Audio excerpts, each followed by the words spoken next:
nuk ka për ta ndryshuar kurse si qeverinë që ka,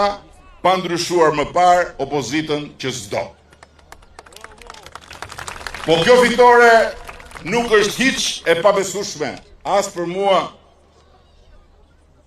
që e kam kërkuar për ditë. Qysh 4 vjet më parë, në momentin kur sapo kam zbritur nga podiumi që ishte këtu në mbrëmjen e fitores së përparshme, dhe nuk është hiç e pabesueshme as për gjithë ata që nisur edhe nga shumë këtu, duke filluar nga drejtuesit politik të qarqeve, që bashkë me mua punuan shumë fort 4 vjet me radhë për ta sjellë në shtëpinë tonë rezultatin historik të 11 majit. Koha do ta thotë nëse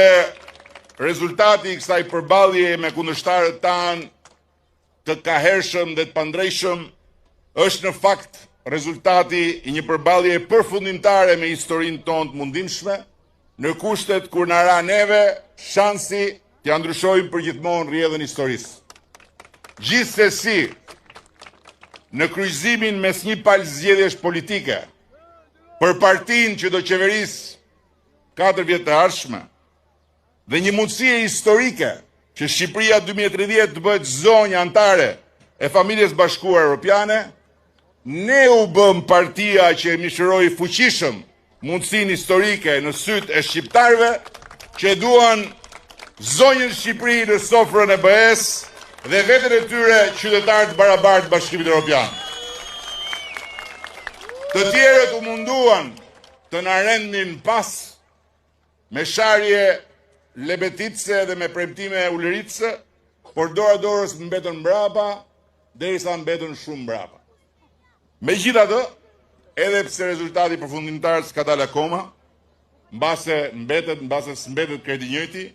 unë dua t'i përgëzoj udhëheqësit e partive të vogla opozitare, të cilët bën betejat e tyre jo të lehta